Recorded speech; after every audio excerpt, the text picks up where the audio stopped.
Hi everyone, and welcome to Dance PREHAB Dialogues, a space for dance teachers, parents, and movers who want to be part of a more thoughtful, dancer-centered health ecosystem.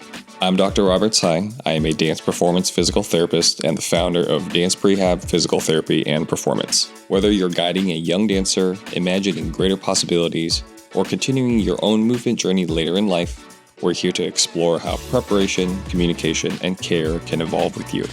Let's make space for your questions and your curiosity so we can set the stage for sustainability, health, and longevity for ourselves and for future generations of movement artists. Let's chat. Hi, everyone. In this episode, I catch up with Emily Okamoto, a wonderful dancer I've had the chance to support here at Dance PREHAB, both in healing and health. Emily is currently a rising senior at the Juilliard School in New York City, and shares her journey through training, injury, identity, and how this all plays a part in wellness and being able to sustain her training and learning. We talk about what it means to grow as a student, to navigate uncertainty, and to make sense of both the physical and emotional demands of dance. This conversation reminds me that when we listen closely to the dancer's experience, we learn how to support them better through care, through clarity, and as you'll find through Emily's words, through community. So let's dive in. Hi, everybody. This is Dr. Rob from Dance PREHAB Physical Therapy. And for today's rendition of Dance PREHAB Dialogues, I am very excited and honored to have Miss Emily Okamoto in our presence. I have been very lucky to witness your growth and change and artistry over the last couple of years, both as a student and as a human, and to have watched you grow in this space too, into your current place in life at Juilliard, which is, once again, very amazing. And it's always great to kind of catch you in New York whenever I'm in town. So, and I think as far as today's conversation goes, really thinking about the lessons that we've sort of, or I should say the lessons that you've learned, right, over this period in this setting, in the studio space with, pre-professional aspirations and then going off to, a program that is very well known and something that most people think about and want to get there, and you're there. And what does that journey look like for you, both as an artist, but also you have to invest time and energy and make sacrifices for this, and health and our own wellness generally is our sacrifice sometimes, right? Or how much do we sacrifice without giving too much? So and this is really a conversation, I think, for dancers who are interested or have their visions set on this path. What are the things to think about, but what are also the things to continually honor on a human level, and how you navigated those things? And not to say that, this is what I did to get to where I'm at, but also this is where my journey is now, and where am I continually taking this journey, both as a student, a dancer, an artist, a human.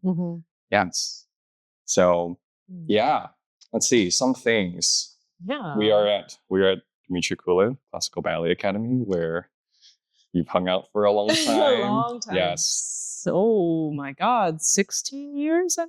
15 or 16 years. Yeah. I think it's rare for people to stay at a studio for that long. Yeah. I mean, I was here for 13 years, but I've been coming back every year to teach. So it feels like I haven't really been leaving. This is home. Definitely feels that way. And you have, and then previously also with West Side Dance Project, pretty much ever since the beginning? Towards the beginning? I joined in the era I think I joined in my sophomore year, West Side, and then I really started to move differently or start contemporary movement, I think, or really started to do it in 8th grade or 9th grade. Got it. Before that, Dimitri's curriculum had contemporary integrated into its classes, but I feel like me being the Trina kind of closed-minded person that I was, I feel like I was kind of just taking it just to take it. But it wasn't really until 8th and 9th grade when I started working with Megan, Jesse, Crystal, you, and many other, like Julie too, who had came in. And then like I just started taking Monday night classes, and I was like, okay, this is a good like new change for me. But then I just kind of, and actually Valerie Chen was the one who actually pulled me into that Monday night class. She was like, you're taking. Yes. And then just like pulled me in the class. And I'm really grateful for that friendship too, because I feel like that pushed me to be in uncomfortable places. Yeah. And I'm very thankful for that. I'm honored to be here, by the way. Yeah, you have this like whole like intro and spiel, and I was like, oh my God, no, like Rob is awesome. So I am very thankful for that. For the trust of the community that has allowed me to do the work that I do. So thank you. Thanks. Shout out to your mom as well at Brio Brio Cafe in Lake Forest, California. If y'all don't know, now you know. Awesome. So yeah, and I guess, just to kind of set the stage, where are you at now? What are some things you're up to? What are some lessons you're learning? Where are you at in your journey as an artist? Yeah. Well, geographically, yes, I am currently based in New York. I'm finishing my senior year at Juilliard. But I think when it comes to this metaphorical like artist journey and where I've been at in that in-between period right now of like enjoying my college student life, but also career is becoming a huge priority now, I think. Not to say that school is no longer a priority, but I think especially as you enter your senior year, you have to think about those things so much more. And part of that, of course, is like, I think a lot of people kind of think of this as just like, you just have to like train more, or that you just have to like do more dance to like prepare for your career. But I personally, with like how I see what I think of my like artistic journey, I think it's an integration of both the academic journey that I had prior to entering college. I went to a rigorous public high school in Irvine. Yes, and Rob has caught me multiple times back when I was here at the studio, where I would basically not sleep and work to the point where I couldn't function on just like basic human levels of staying conscious. And you mean you were tired? Yeah, yes, there were some real tough moments, but I think I did still have a passion for it, and we can go back into like, that whole spiel and how that has, but I think I developed a passion for humanities and the study of like, or just like in the realm of activism work too. And I wanted to somehow in the future integrate that with movement, integrate that in dance. Me and Crystal made a short film in the summer before my senior year that was about generational trauma with Japanese American internment camps. And that was my first project I ever did, where I felt like I integrated identity, generational trauma, and generational appreciation with movement. And especially with something like film, there's so many other mediums. Like you have to edit it, you have to have a person who really knows what they're doing behind the camera. Shout out to our lovely videographers too, for Ethan and Whaley, they're awesome. But you have to confide in a lot of people, like, a lot of experts. I'm just going on a whole tangent now. Yes. But that was the first project I think. That's the first project I think I did where I was like, this is what I want to do in the grand scheme of my artistic journey. It's to integrate both sides of who I am. It's not just school and it's not just dance. Like I have one foot in each world. And I think I was so worried actually entering a conservatory for college because I was like, oh my God, I feel like I'm leaving this side behind, which was a misunderstanding in some ways. Of course, I'm not taking like the GEs of like a regular university. And like, I do sometimes miss like really boring academic work. And it's so weird. But at the same time, I think being at the school that I am, like I founded like Juilliard Asian Student Alliance. And I'm like taking that and doing a lot more leadership work with it. And even though it's not like paperwork all the time, that I feel like I'm fulfilling that itch. Yeah. And somehow finding ways to work with a school full of a bunch of artists who are also interested in stuff like that. And I think it's so important in this time now. So I think where I'm at now is, well, to say with this long tangent, in a place where I am trying to take every part and every interest, every best part that I can think of in both my movement and my creative processes and my leadership journeys, and just seeing where all of them overlap, because sometimes it overlaps at different times. Sometimes they don't overlap, and that's okay. Sometimes I really do have to just step into a studio and just do a ballet class, and that's perfectly fine. I love ballet. And there's other times where I have to go out and march for our rights, and they all find ways to overlap somehow. And I think that is what I'm excited for, because I feel like I can make more of a difference. Yeah, I think making meaningful connections with people and with artists, because we're in such a small artist world, I feel like. And making genuine connections, I think, is something that is also very important to me too. Yes. Beyond just like the typical, always like, work hard, play hard. Yeah. Yeah, that was a lot. here for a lot, here for the tangents. And I think this three things. One is, your journey is all encompassing. And I think over the last couple of years, both in our conversations within dance and I would say most of our conversations are things about outside of dance, but just like human energies that we find within the context of dance. Mm-hmm. You have being student rep and all those things, right? You have this, not necessarily, I won't call like a responsibility. I mean, yes, you do have a responsibility as your student rep, but I think you have a perspective of looking at, okay, this is your generation of mover. What is your generation of mover and human thinking about when it comes to being in these sorts of like institutions? And you do have to navigate those individual energies and the communal energy with relationship to institutional energy. Mm-hmm. And I think that is, not only has that given you perspective, I think the way that you think offers that. I mean that is where you exist, right? Mm-hmm. Just kind of naturally. One. Two, some of the things I want to talk about was integration and two of the things I want to talk about was integration and identity from what you had mentioned. So integration using art and movement as, all these different mediums and how you're connecting the dots. And that's always kind of something that you have done. And I think you've also continued to explore that, right? Because you were telling in our conversations, you're always saying how, hey, I hung out with like the music students. Mm-hmm. I did this project with like, I can't keep track anymore. But it's so great because I know sometimes we get siloed into the dance side of things, which is fine. But I think what is so wonderful to hear how you have continued to explore your artistry is also like, this is who I am as a dancer, but this is also what I have to offer in collaboration with so many other things, right? And that helps to not only include, but also not only to expand our minds, but also include other members and energies in the community, right? Mm-hmm. Number one, integration. Number two is identity. Mm-hmm. And I think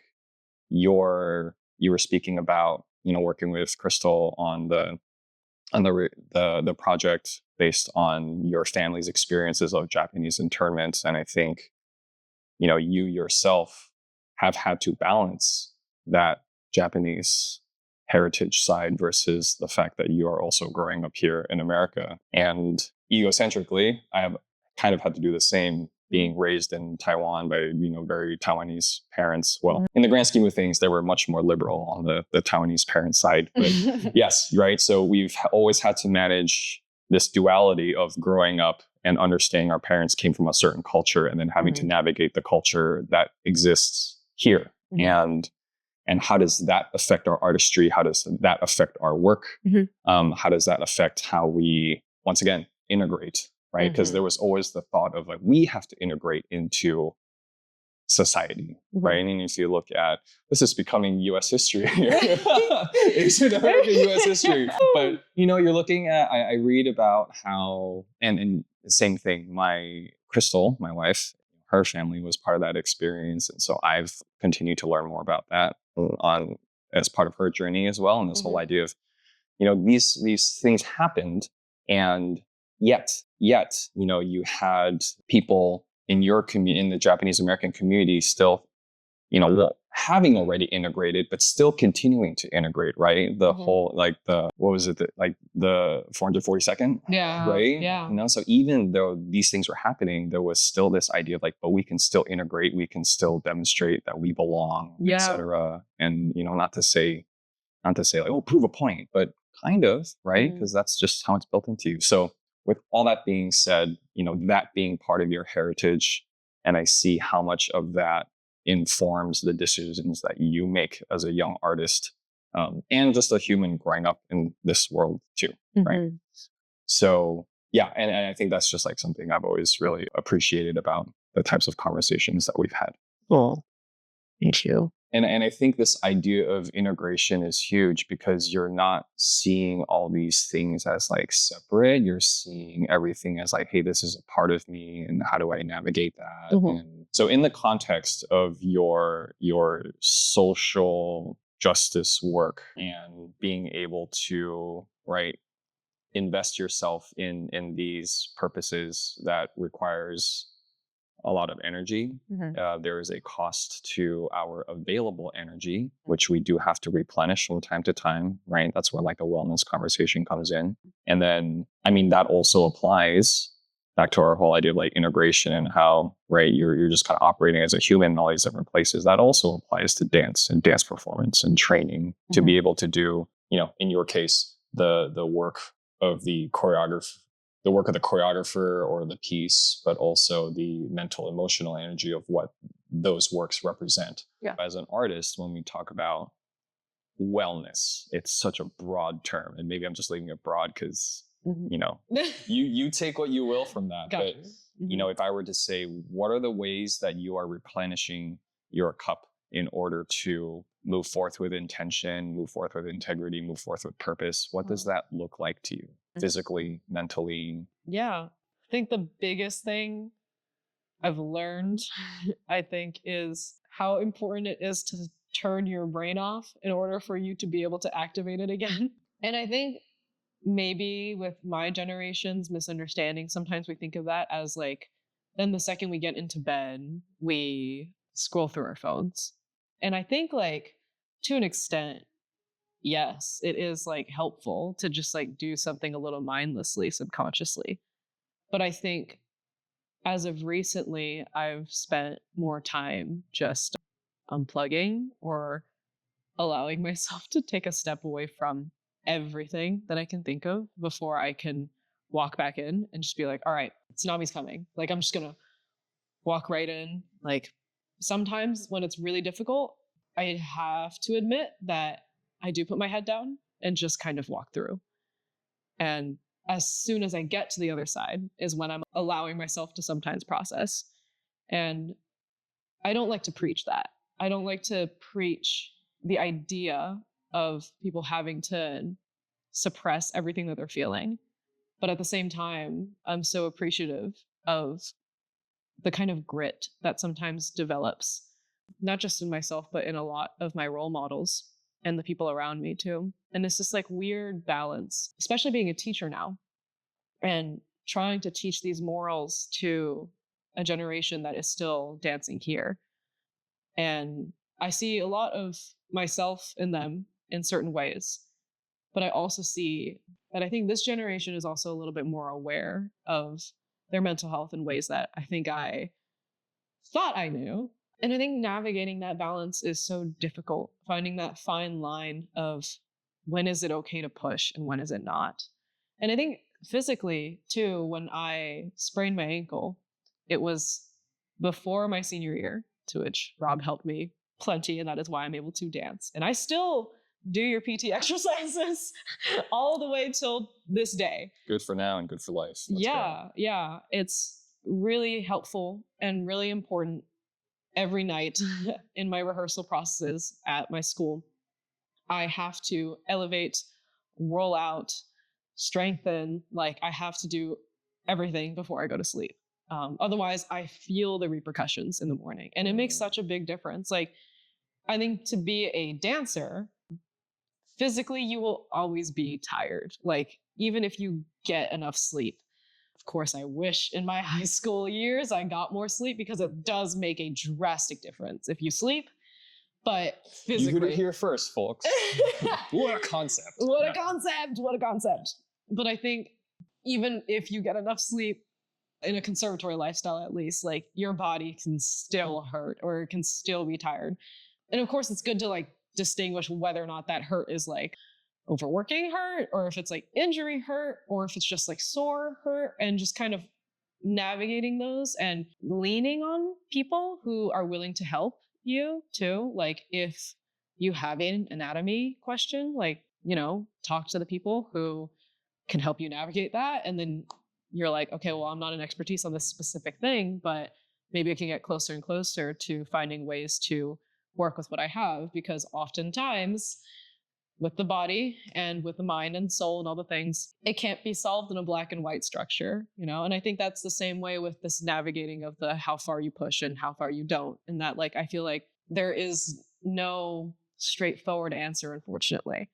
And I think if you ride between that, and understand why it's not so black and white, and you allow yourself to like be in that self-discovery zone, I think that is the healthiest part.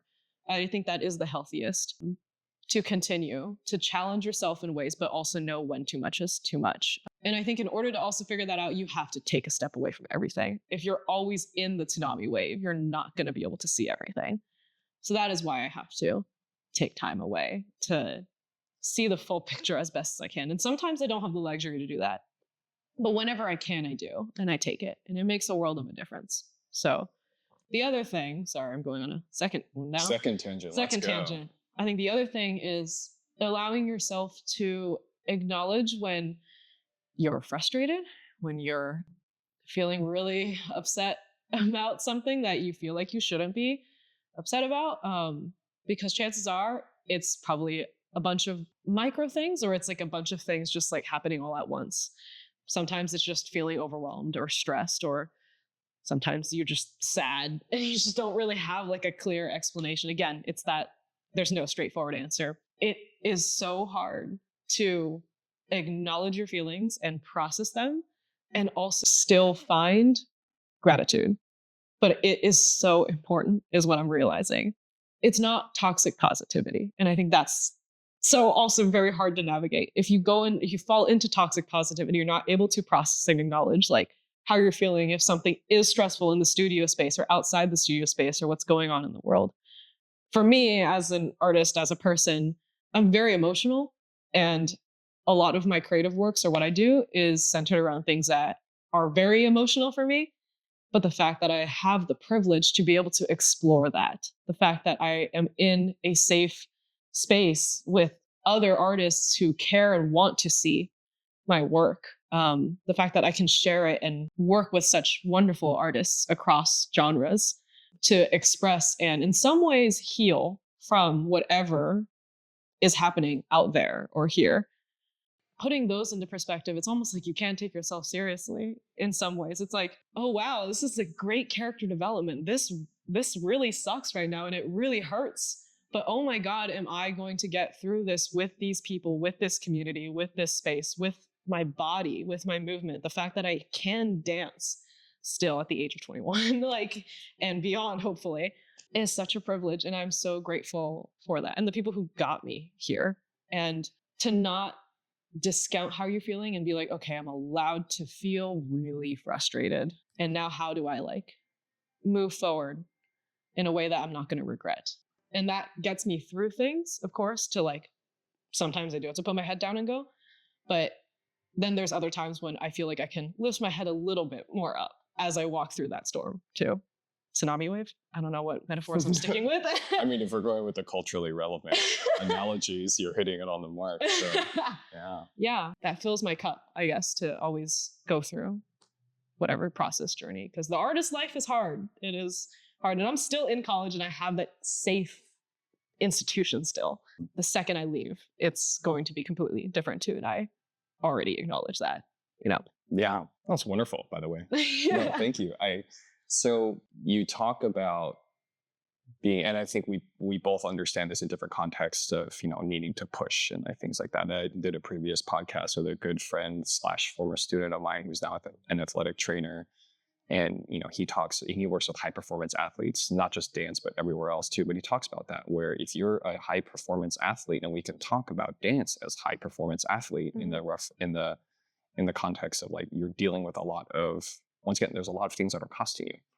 And that, if you are operating at a high performance level, you are not feeling good. Mm-hmm.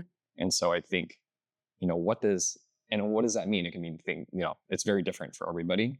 Mm-hmm. You talk about knowing your limits, knowing when to push through, knowing when to pull back. And you've done that and you've experienced that because you've had that wide range and that wide spectrum of experience, not just through the movement, but also just like how you feel. Was there ever a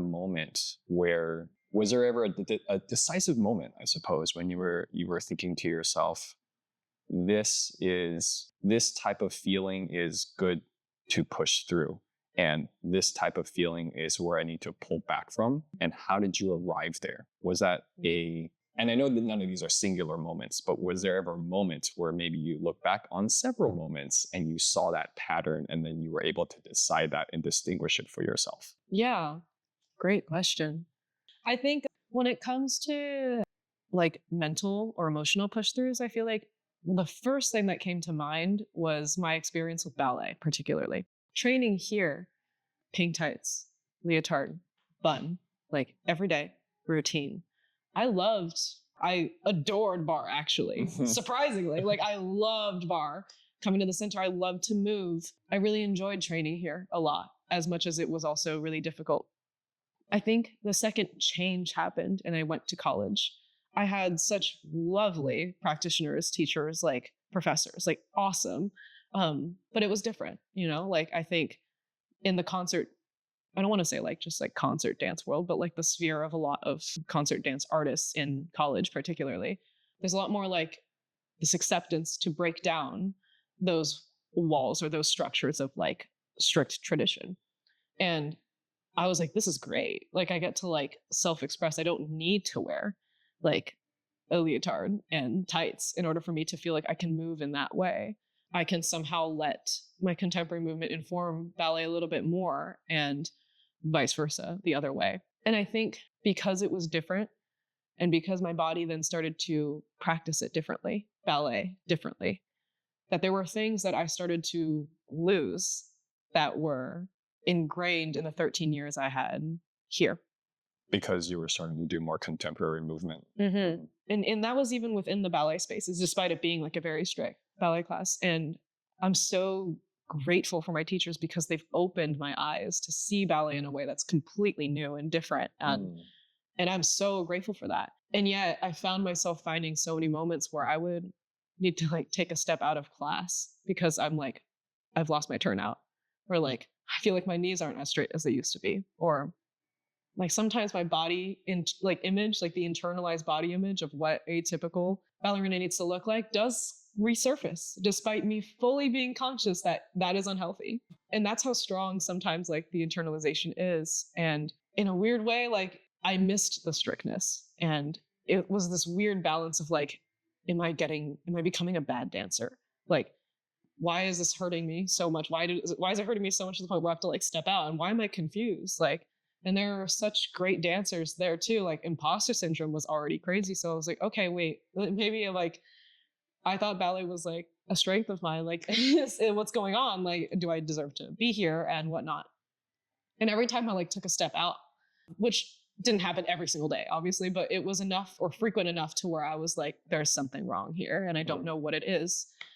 And yes, there was a physical thing to it because I'm watching myself in the mirror and I'm looking at it changing, looking at my body changing, looking at how it's moving differently. And I didn't know what to do. I was like, do I just go back to how I was always working to make me happy in some ways to the best of my ability, because that is the image I wanted to be? Or how do I navigate this, change my perspective, continue to evolve and open my mind to these different practitioners that I'm not used to, that I wasn't working with for 13 years, and just like let go? And that was scary too, because I was like, I don't really want to let that go. And eventually I had to get back in the studio. And I think overcoming that barrier was so important to me because like to this day, there's so many things where I'm like, okay, this should be easy for me, but it's not physically. And I'm so glad I pushed through. Because if honestly, I was in a place where I was so confused that I was like, should I even be here? Like, should I leave for like my first year? If I knew, or if I let myself get to that place, I knew that I was going to regret it. So I kept walking back in. And I was like, I'll figure this out. I'll talk to people who I think might be helpful. Lean on those people who are willing to help you. Talk to people about their experience, because even if it's not cut and paste exactly like yours, that whatever they have to share will actually inform maybe something that you're going through, that they don't need to fully understand where you're coming from for them to be able to help you in ways that are like mountains greater than you would think, you know? And when I allowed myself to do that, I was able to then push through in a way that I knew I had no regrets in. I guess that is physical, mental, and emotional, of being like, okay, suck it up. You're going to be confused. It's okay to be confused, and you're going to navigate that. You're not going to ignore it, but you can push through. Step back in the studio, develop your grit. And I'm here now, like entering my senior year. Yes. And I'm so glad. I'm so glad. I'm so glad. I can't believe you're a senior. That's crazy. It's just crazy. Time-wise, yeah. It's crazy. That's like my biggest example that came to mind. Amazing. No, and I think the thing that you keep coming back to as well is community. It's always about the people you find. It's about the space that you're in. It's about the conversations that you have that really kind of get you through and helps you to organize those thoughts. Like you said, it's okay to be confused. I'm confused. I'm still confused. Crystal knows this. So it's, and I think the way, once again, it's that integration, right? Of knowing who you are in relationship to people, in relationship to space, wherever you're at, that you draw that ability from. And I think that's also important to know, right? Because we can talk about this idea of like, pushing through. I need to find it within. I need to do like these things. Like, this is what I need to do. And, once again, thank you for being so vulnerable, because I think it's important for younger dancers to hear too.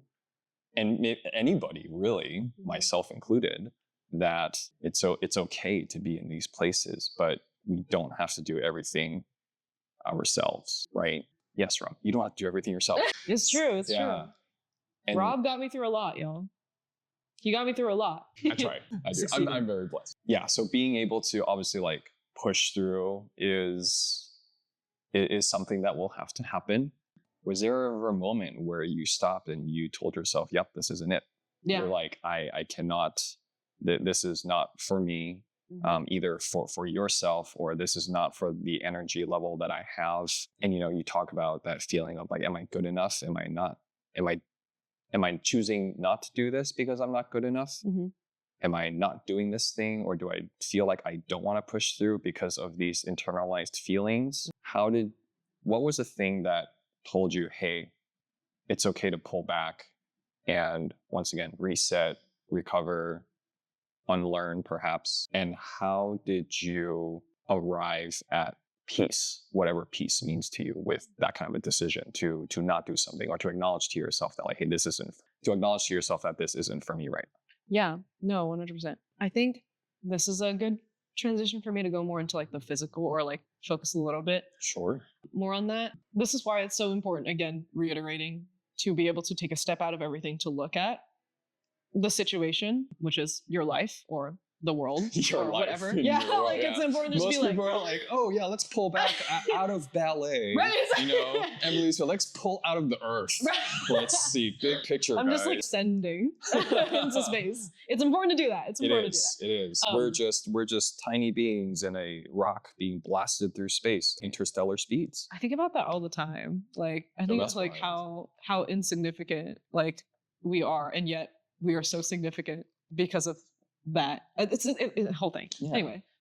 If you've ever read Carl Sagan's Pale Blue Dot, have you heard of that before? I've heard of it, but I've not read it. Okay, word. It's a major detour, but yes, bottom line, big picture. Yeah. Funny, I feel like the theme of community that you mentioned before is like starting to keep resurfacing. Always. As I'm talking about this.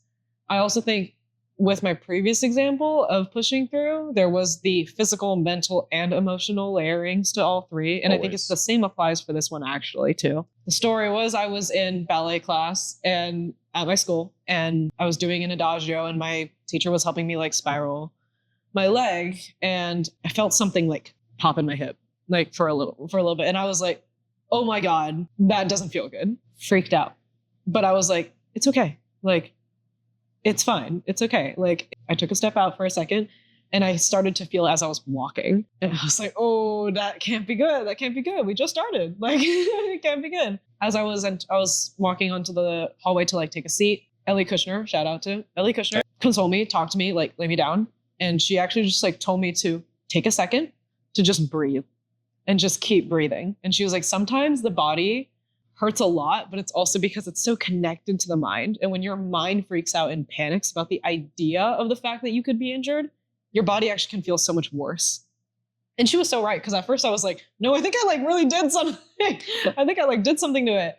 But after she kind of like talked me through some things, and she actually like helped me like write down a list of all the things that I have been overwhelmed by. And it was like leadership, applications, like my 3 work-study jobs, like some scholarship thingy, and then like class, rehearsal, something else. Like the fact that I'm living in an apartment, like, you know, like all these things. And she just like told me to, yeah. I like to point out that all the dance related things were towards the bottom, at least the way that you just mentioned it. Right. It's like, yeah, it's like what so are the interesting. human things? Yeah. Yeah. And like, even just like having to figure out, because our grocery store is like far away, and having to navigate how I'm going to get there to get to my place and carry all of that, and then find time to cook for the whole week because I don't have time to cook it every single day. And then like having to like figure out, okay, what's a very nutritional meal that I need to eat every single day that I can make all at once because I have no other time to do it. And then my homework, and then, which I'm like feels really insignificant, but I still have to do it. And like said things, I was very overwhelmed. And I think when I thought I like injured myself and it was like over, that my body freaked out with my mind, and it was just like it's over, like you're done, you lost. and Ellie like calmed me down, helped me make that list. And once I was starting to like get back a little bit more on my feet, I took the day off, and she was like, just if you're going to come back to class, just observe. And I did.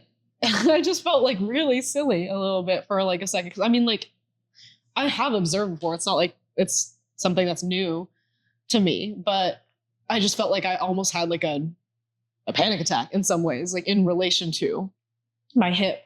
A very interesting feeling. The following day, after like I like rolled out and stretched, used a heating pad, also like, I think good to know that everything is also related in your body. So if you have had previous injuries too, that maybe sometimes some things can compensate or something if you overuse it and you don't have enough time to take care of your body too.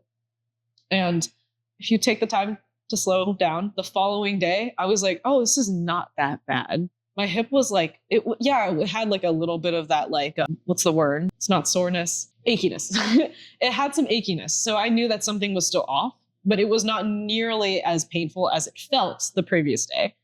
And I was like, it's so crazy how closely the mind and the hip is like related. And sometimes taking a step out and feeling like, oh my God, like my mind shouldn't be this powerful. I should be able to just like, you know, keep going, because that maybe could be like, oh, it's so silly. It's so weak to think about how my stress is related to an injury. Like, no, like it is so related. And Ellie really helped me get back on my feet and gave me time to sort out the things in my head, which then also gave me like, you know, of course, like the practical things of like what exercise and what strengthening, stretching, elevating, icing, practical taking care of your body things that I also had to do. I'm so glad I did that. And I'm so glad I, again, leaned on somebody who was there. And I hope that in the future too, like as a teacher, like to be able to like pass those kinds of things down, because that community is so important, because I remember moments like that for the rest of my life. Those are the people who I feel like inform how I think of my mind and my body, and to not feel ashamed ever if that ever happens again, like just point blank. It's also crazy because you would think at the age of 20 or 21 that like you're kind of able to have a level head in the studio, like you've undergone so much in like your teenage years, like training every single day, that this is like a normal thing to just like get injured. But sometimes when things are really, really stressful, your mind and your body can't separate one another at all. Sometimes you can, most of the times not. That's a very, very important lesson for me. That like I always knew, but sometimes it needs to happen to you to really like see it. Yeah. But yeah. Yeah. I think that's, part of these conversations too, that we always have, we would love to have, when we talk about this idea of like injury prevention and like not being hurt. And I know, we talk a little bit about the whole like dichotomous, like good, bad, yes, no, injured, not injured. And how sometimes that's just kind of the immediate thought. That's the surface level thought, where do exercises so you're not injured. Be strong so you can do the thing. And I think what you have talked about in your experience just gives so much insight to how layered everything is, right? And absolutely, mind-body connection, right? For us that do a little bit more somatic work, I always like to say, what is our body without our brain, right? Sensations, movement, feelings. Everything is happening like up here to a certain extent. And it's not to diminish, not to diminish people's experiences of pain, but just by saying it's all in your head. Right. Right. It is. There's so much of that. And how do you continually to navigate that, right? You talk about, I'm 21. I should be level-headed. I will tell you that, I just turned 40. Am I level-headed? Absolutely not. Yeah. Yeah. But then again, to do what you're doing and maybe to do what I'm doing, it's not about level-headedness, right? It comes back to that grit side of that things that you were talking about knowing when to push, when to pull, when to hold back. And and I think ultimately it's just kind of listening to your body. And it's, so easy to say, so hard to do. Yeah. Right. And you're continually discovering that contextually. How you did that in high school is probably, if you did that in high school, but how you're doing that now as you're continuing to learn and process what your body is telling you is going to be different. Like you were saying, that safe space of the institution. Yeah. And then when you're just like chucked out into the world, because that's what it often feels like, is okay, what are the things that I have learned that are consistent to me, regardless of what my environments are? Yeah. Whether you're coming into your role as a teacher, right? So if you're a teacher, if you're a choreographer, if you're a student, if you're a performer, what are the things that are going to be consistent regardless of all of these things, right? All these roles and all these environments that we exist in. Yeah. So good for now, good for life. Did you ever feel, or was there ever a moment where, we've talked about, I need to push through. I know how to do this safely. I need to pull back. I know how to give myself peace. Was there ever a moment where you had to push through, but you couldn't give yourself peace about it? Example would be like, the show must go on. I'm in pain. Things are happening. Knock on wood. I'm not superstitious at all. Knock on wood. Should I? Yes. With wood. The stool. The stool. Ding, ding, ding. Knock on the Marley, which is knocking on the wood underneath. Yes. Anyway, so was there ever that moment? And I bring this up because that's a reality. The show must go on. And sometimes that's the thing. For whatever reason, right? Maybe the organization or wherever you're at, there is no swing, right? You are it. Yeah. Yeah. Was there ever that moment? What were your feelings about that? And how do we navigate that? I think it all ties into the word that you said with duality too, and how you also navigate your identity. Like, I think it's so applicable to something like this. I think regret is always something that is like so ingrained in me, or just like, I like to live life in a way where I don't want to regret.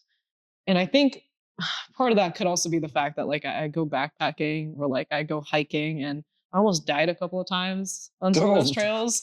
Knock on wood. Again, knock on wood.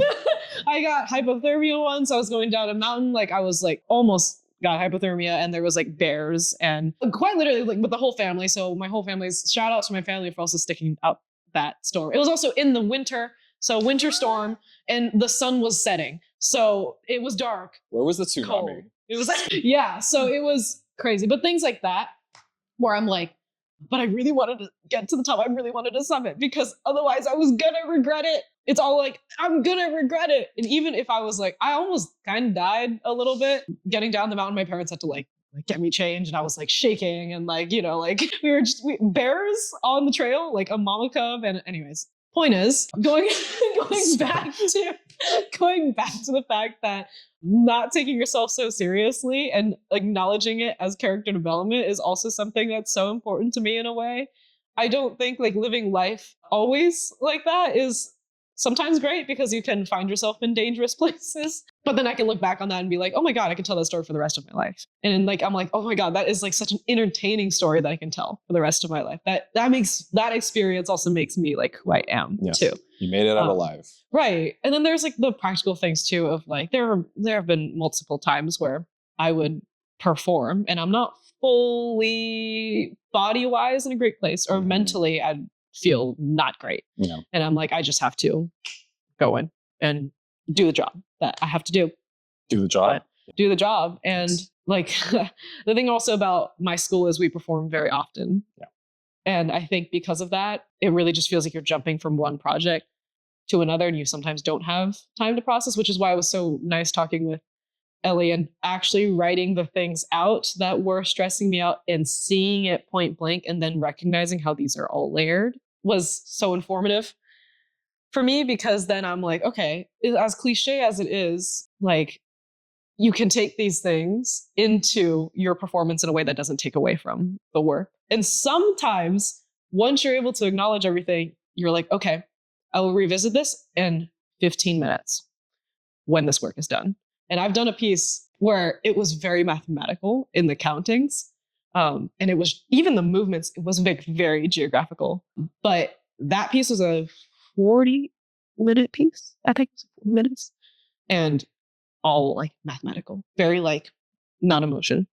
Got it. And the I thought you were thinking like, oh, it was an 18 count, then it was a 15, then it was like a 7.5, and then there was like a 5, which has totally happened before in the past. It would be like you would do this move and you're going to do that like 38 times, and then you're going to change the corner and then you're going to do it 15 more times. And it's like things like that where like totally like you cannot lose count. So take emotion out of it, like stick to the work and like do the counts. It totally felt like that. Yeah. And I'm like, okay, this work really doesn't feel like me. But also I was so proud, like when we did that, like 6 shows like in a row too. I was so proud of our cast for like doing that, because it was also such a difficult process, but also so informative. That process too was also interesting because I had an extra emotional layer to it, and that it was the first Asian choreographer's work I think I was able to do to that extreme, that process to that extreme, and perform it. But I've had experience where I felt like there were some racial ignorances that sometimes just came out and just kind of went over our heads because we were so busy, or because we were just like, just stick to the work and just do it. And that was definitely a mental push through, because I was like, just dedicate yourself to the work. Just dedicate, just do it. And there were so many rehearsals in that process where I came out of it. I was like, I was not proud of how I handled that, because I would be like, I was really upset by something. And then maybe it just like affected the way like I danced. But then it's always about like, okay, well, that was today, and tomorrow's gonna be different. And tomorrow I'm gonna take whatever I'm feeling and I'm just gonna do the work, because that honestly is the best way to get back at whatever I am upset at. And then it's like, it goes back to that theme too of community, like being proud of my cast. And then also that sense of regret and not taking yourself seriously. It's like, well, this is a great character development moment for me, you know? And to be like, okay, I wasn't particularly proud of how I handled one rehearsal, but because I can acknowledge the fact that I wasn't proud of it, I don't want to repeat that again, even though I may want to a lot of the times. And that is so hard to navigate, especially in a process when it's every day too. But then after the shows, we were all like crying, and it was like so rewarding. You know, it's like, we're so proud of getting through that process, performing it and doing the best we possibly could with it, throwing yourself out there to do something that also was a very different vocabulary than everything that we were so used to doing, which is a lot more either very structural here, tradition, or it's a lot more momentum, flow.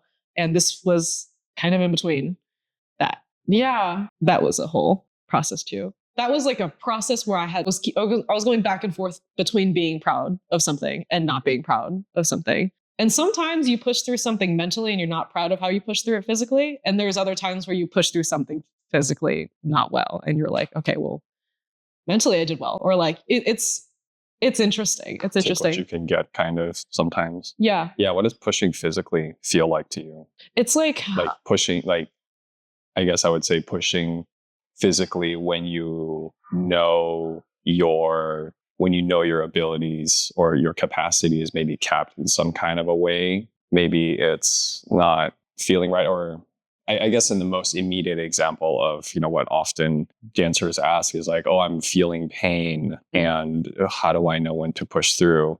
Number one, talk to a PT, get assessed, get evaluated, get clarity. But I mean, even for yourself, right? How do you acknowledge that? I guess more in the physical sense, like this is good pain, this is bad pain, this is pain I can push through. Do you feel like that's something you figured out, or is that something that you're still continuing to navigate?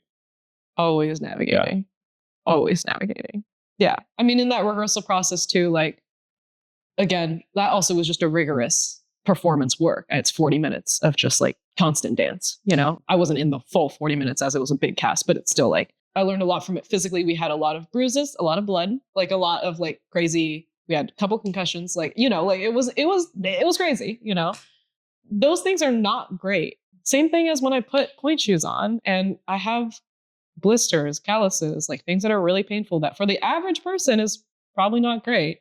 It's like, it's so funny. My brain just naturally is like, that's the job, I guess, to be a dancer, I guess that's the job. Of course, the second you get injured, or you want to obviously prevent it as best as you possibly can, to also have to navigate that mentally and physically is such a challenge. But sometimes when you don't even have an injury, and sometimes you're just sore, and sometimes you're just tired, and sometimes it just hurts to do a roll 6 times in a row over your head. Like, those are the moments when I'm like, okay, I know this hurts.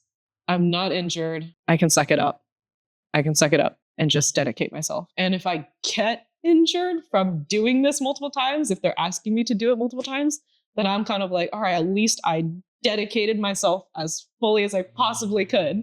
And I've done whatever preventative measures I wanted to do outside the studio. The second I step into the studio, if that person asked me to do it, I'm going to do it. And I think that is also hard to do. The second there's a person at the front of the room, there is that power dynamic as well. Sometimes it's great, sometimes it's not. Nothing's black and white. Yeah. It's always figuring it out and navigating and knowing when to respectfully tell someone when they get your name wrong or something, and having to navigate that. Or being like, we need a break. 5 minutes. That's all we ask for. To take care of our bodies, to eat, to drink, to rest for a second, unplug. That's always hard to do, but it's so important sometimes too. And there are times when you can't.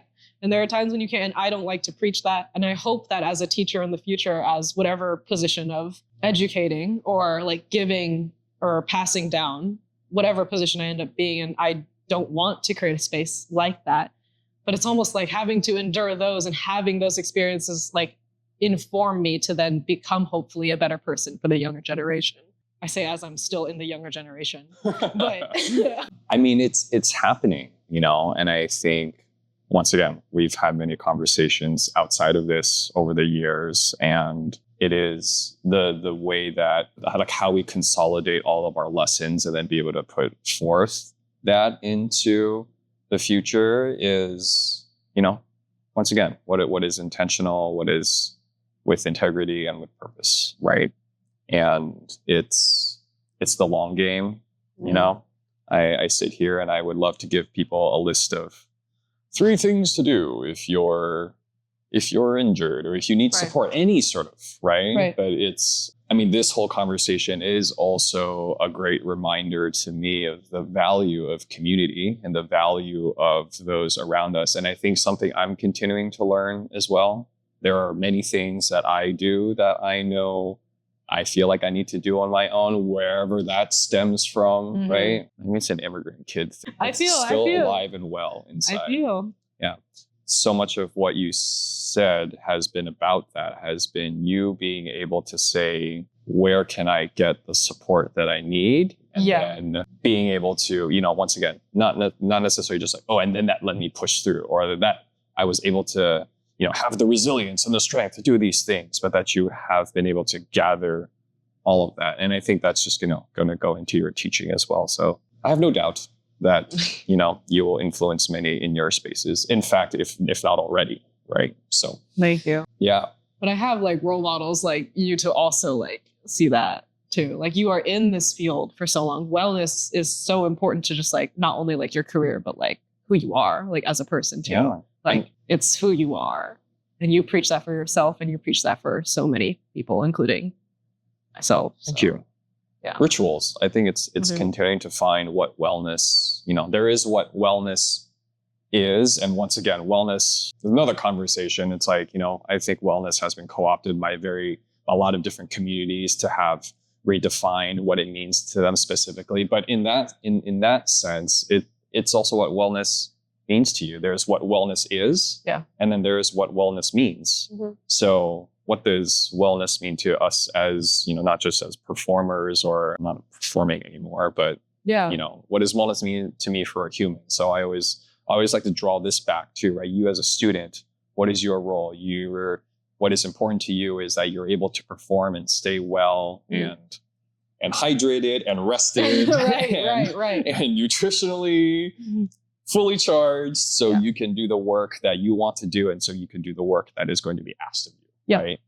And then in my book, it's a little different now. It's so I can run around with my 2-year-old. It's so I can go out on the soccer field and run with him and be the one to teach him to do these things and to stay involved in my life. And I think this just, it starts to expand to, obviously, even with like the older dancer is a conversation we're starting to have a little bit more, because people, maybe we've done good work to help instill these principles. So now people are dancing longer. Great. Now, how does somebody who is dancing in their, sometimes I say 40s, because I think that's like further down the line, then I'm like, oh wait, I'm 40. But you know what I mean? It's like, okay, now there's like the context of like, and like you were saying, it's not just about what the thing you're doing is, but it's about who you are as a person and what are these principles and values that you hold true to yourself, regardless of where the situation is. And then how do you navigate that?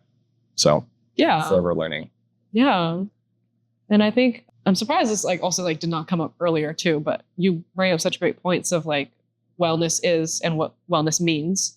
And I think this whole conversation where I'm finding this like navigating where things are not always in line with each other, but things are always overlapping. And sometimes they fall in line with one another. All these things, it's like occasionally, right. That a big thing that I also live by, which is tied to regret, which is tied to community, which is tied to like not taking yourself seriously, all the things, right?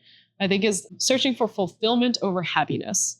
And that is like such an important thing, I think, with like how I live. And I think I like to find people who kind of navigate their life in that way too, because life sometimes really hurts and all the things. And being able to, again, take your step back and just be like, okay, well, this is going to inform who I am. I'm going to grow stronger. And maybe one day I get to talk to somebody about this, which has actually happened for me. There was a girl who, actually my partner's little sister, who is in ballet, who was talking with her mom, who also doesn't speak English, about how much fun ballet is. And then all of a sudden she just like shifts and she just starts crying. And she just tells her like, my teacher just tells me I just don't have turnout. And she's young. She's like what? She was like 11 or 12. Young, and getting to tell her like in some ways, like of course in like the most like age appropriate ways, to just be like it's okay to be hurt by this because it hurts, because it means so much to you. It meant a lot to me. I know exactly how that feels, even if it's not identical. And to be like, it's okay to really just like look at them in the face and try even harder, because that's like the best way to like get back at them. It feels so immigrant like, to like work twice as hard. Yeah. But and I'm like, and then you can be a wonderful dancer without it. And I want you to know that. And I wish someone told me that at that age. And yet I feel like it's almost like I am where I am today because I also had the frustration I needed to boost myself to get to that place of grit. Passing it down. I was like, I'm not fully healed from that, obviously. Like as I step out of these ballet classes to this day, sometimes I'm like, what is going on, But being able to then like clarify that and even pass it down to somebody feels like it's so meaningful. Like all that pain was so meaningful, despite it being something I don't want her to feel. And that is fulfillment, I think. Having that almost cyclical thing where I'm like, I want to break the cycle so that you don't believe in this for the 13 years that I did. But I also am continuing the cycle in a way where I want you to feel like you have people in your life that you can lean on to give you these new ideas, to open your world and to develop grit without having to diminish how you feel. And I think that is what makes life so interesting. I think if life was just always like happy and great, it'd be so boring. You know, I feel like I am who I am. I'm where I am because I took myself seriously in the moments it counted and then did not to get through some things that I can then look back on and be like, maybe I was a little bit more serious than I thought, but I got through it. And there's no harm in having bad experiences and having regret. Of course, it's good to live your life to avoid regret as best as you can, but you always can't. There's always things that you will regret. And that's what makes who you are, you know, fulfillment. Sorry. What? About what?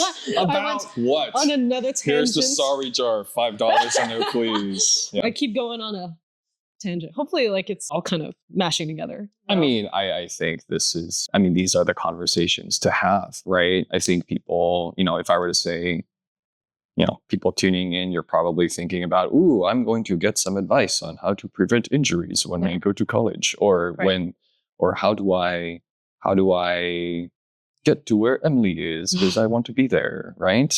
And I think this is, you know, beyond just say like, hey, this is a deep dive. I think this is a consolidation of all the aspects of like who we are and all of these things. Sure, we can relate back to a like dealing with, in our immediate world, dealing with physical injury of saying, hey, when do I push? When do I pull? When do I, you know, make decisions that I need to make? How do I consolidate these feelings and emotions that come with these things? You were talking about the idea of injury, right? And what does that do to us as people? And I think that's it, right? And I think more importantly, because we do work with a lot of younger dancers who are developing not just physically, but also emotionally and finding their place in the world, and dance is the way that they're doing it.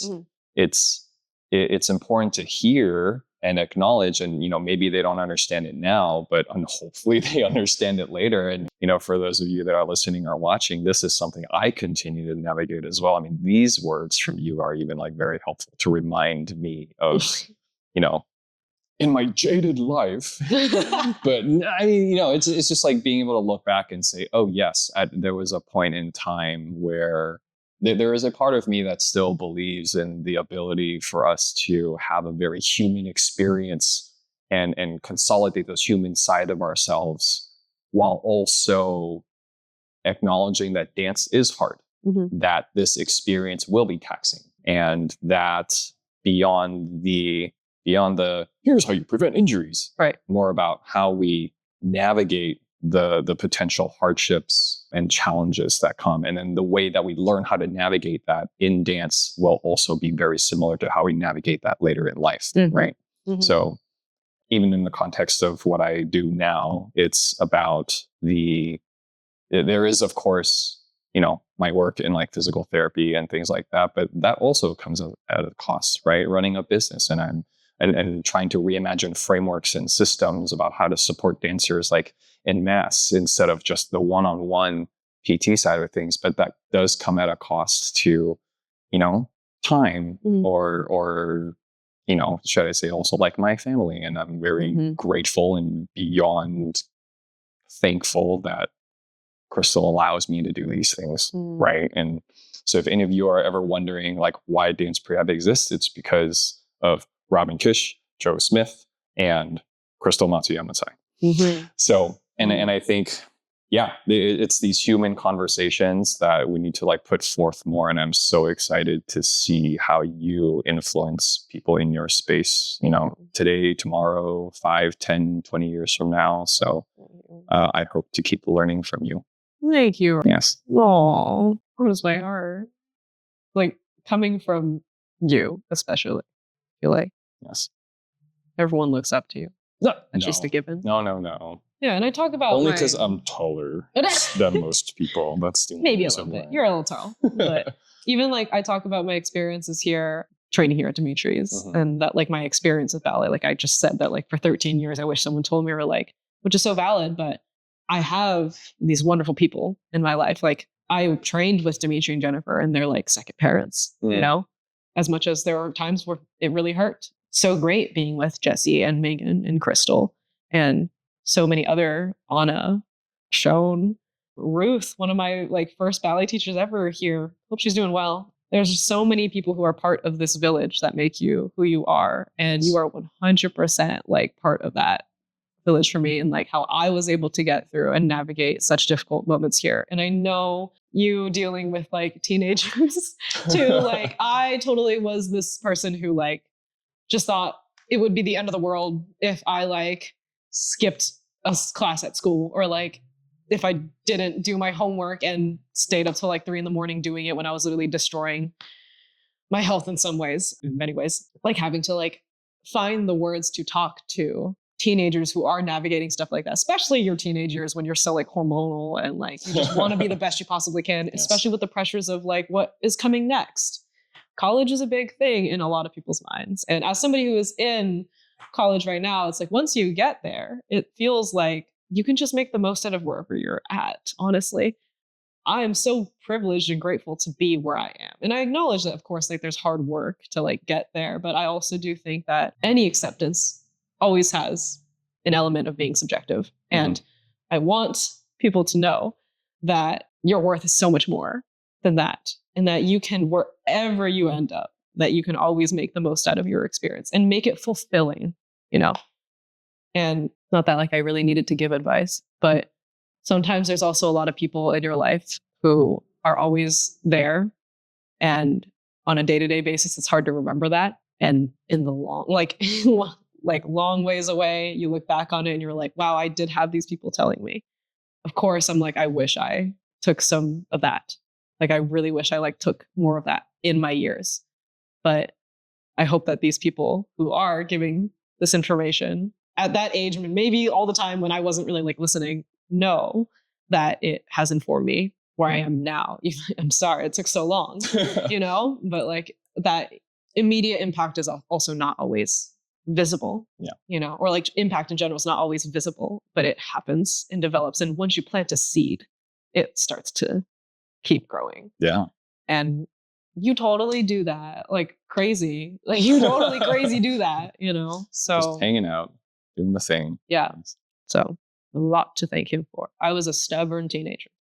I'm still stubborn. It's an Okamoto thing. It's an Okamoto thing. We're stubborn. It's an Okamoto thing. Yeah. No, I mean, we're here for lessons. Like I said, lessons for now, lessons for life. And I think what is important, and from something that, you know, our relationship and our experience has taught us is, I have to sit with it. Sometimes, do I get frustrated that some things don't click immediately? Yeah. Of course, 1,000%. But I'm not here to... There are some things we can understand in the moment, but ultimately, I'm hoping that we have, you know, I can have these moments and you can have these moments with whoever is in your space years down the line where we say, hey, this wasn't the moment that I learned it, but that was the moment that I needed to be heard, or needed to be seen, or needed information like instilled. And then that grows over time. Mm-hmm. So here for the long run, for the long game always. So, and thank you for being part of that journey. Thank you, Ross. Thank you. Thank you. Oh, what a wonderful opportunity. High five. I got to just ramble about things too. Yes. Oh, God. Thank you for being here with us on Dance Prehab Dialogues. Whether you're guiding the next generation or continuing your own path as a mover, you're part of a bigger shift towards care that lasts and teaching that evolves with the dancer. These conversations definitely don't end here. They grow through the questions we ask, the curiosity we hold, and the small changes we make in the studio, on stage, and beyond. So here's to showing up, and we'll be right there with you. See you at the next one.